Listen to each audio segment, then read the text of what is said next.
Last week, the world said goodbye to the Prince of Darkness. But the real story is that behind the dark persona stood one of the brightest, kindest, most loving souls in rock history. Let's look at some of the headlines. Ozzy Osbourne fans lined Birmingham streets to honor Black Sabbath star. Birmingham lays to rest Ozzy Osbourne, hard-rocking, bat-biting native son. Sharon Osbourne appears to wear Ozzy's wedding ring to late husband's funeral procession. Look, there aren't enough headlines in the world that can do justice to Ozzy Osbourne, who turned heavy metal into a global force. Now, you probably wouldn't put us together. You probably wouldn't think, hey, Dr. Phil and the Prince of Darkness are going to hang out. But I did know Ozzy. I do know Sharon.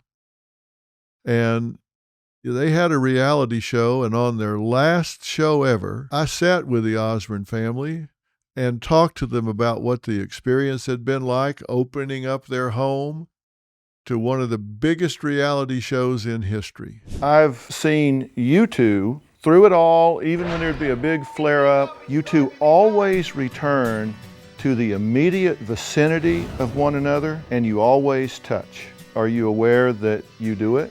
No. It wasn't just after you had your diagnosis with the cancer. It wasn't after you had your life-threatening accident. It's been always, all through. And I hope you guys see that in your parents, that they're very loving and devoted. I know it kind of makes you sick, because I've heard you say a number of times, stop that or you're going to have to get out of my room.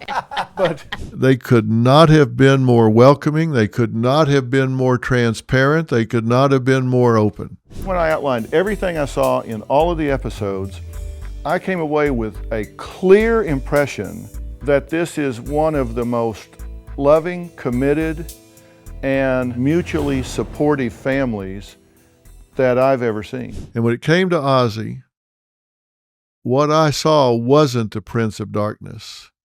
It was a father who loved his family, a husband who adored his wife, and a man who had a big enough heart to let millions of people see the messy truth about life at home. And he was a man who, all I can say was, in on the joke. He knew there was this image, and then there was him. He was in on it. But before all that, let's just start from the beginning. Who was this guy that revolutionized the world on a genre of music? Well, he was born John Michael Osbourne in Ashton, Birmingham, England. Working class, one of 6 children in a little 2-bedroom home. His father worked night shifts at a factory. His mother worked at a car components plant. Now, he left school at 15. He had severe dyslexia and undiagnosed learning difficulties.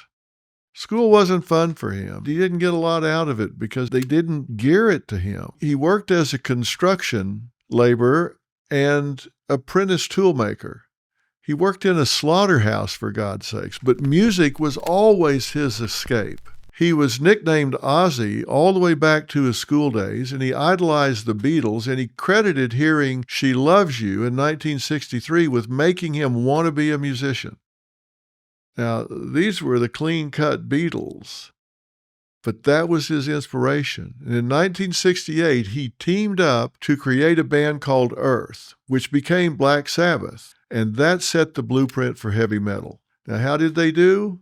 Well, they sold 100 million albums worldwide. He was also a solo superstar with 13 solo albums. He was a double Rock and Roll Hall of Fame inductee with Black Sabbath in 2006 and as a solo artist as recently as last year. He broke ground in reality TV with the Osbournes. He redefined celebrity family television. No celebrity ever opened their doors and let anybody in. He couldn't care less. He had nothing to hide. He was so transparent. And a lot of these reality shows are not reality at all. They're so scripted, it's ridiculous. But let me tell you, a lot of the Osbournes were the Osbournes. Please don't get drunk or get stoned tonight. Don't drink, don't take drugs tonight. No, I don't do Please. that. I don't do that. If you have sex, wear a condom. Now, were there dark years? Of course there were. There were public battles with addiction and alcohol, prescription drugs. all while living under the full glare of international fame. And there were also arrests and bans. He was banned from San Antonio for 10 years. He was heavily intoxicated, and he was wearing a dress because Sharon hid his clothes to stop him from going out drinking. And he urinated on the Alamo cenotaph. And also a tough time during his marriage with Sharon. They had ups and downs. There was no question about that. They had a difficult time, and they were pretty transparent about that. They even separated at one time, but they renewed their vows in May of 17.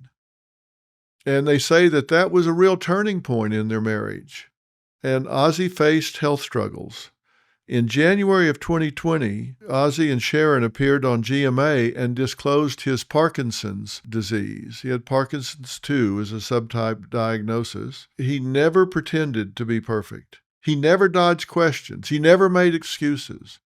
And his honesty about his addiction, recovery, marital and health struggles, you'd ask him anything. You might not like the answer, but he would answer you. Good, bad, and ugly, didn't matter to him. And it really helped countless fans feel less alone because people could relate to him because of his vulnerability and his traveling up and down the avenue of life. And he was so much more than his fallibilities. He was generous, he was kind, he was loyal. His final concert was July 5th of 2025. Wasn't much to it. Oh, yeah, he raised $190 million for charities. How about that? He was known for quietly helping fellow musicians if they were in crisis. It didn't matter what it was, legal troubles, addiction, family problems. If he had something to offer, he was there. His honesty changed conversations about addictions. He inspired other musicians to not hide things. And his generosity will continue changing lives long after his funeral, which was something to behold. So the Prince of Darkness, it was a brand. He was passionate about his music. I'm not saying it was a put-on. He was passionate about his music. But he knew that was his brand. That wasn't him. Because he was a bright light. He was full of love. He was full of loyalty. He was very funny. And the joke was often at his expense. He had humility and he had humanity. And I got to tell you, when we hung out, he was a really nice guy, a really regular guy. And he never made it all about him, even though he was a global force. And when it comes to Ozzy Osbourne, he was a hell of a father, hell of a husband, a really great guy. And that's the real story. Wherever you're getting the real story, make sure you subscribe and follow. I'll see you tomorrow. I used to sleep terribly, but I found Beam's Dream Powder, a science-backed, healthy nighttime blend packed with ingredients shown to improve sleep. Beam is founded in America and run by people who share our values of hard work. Their Dream Powder is made with a powerful blend of all-natural ingredients: reishi, magnesium, L-theanine, apigenin, and melatonin. Here's the deal.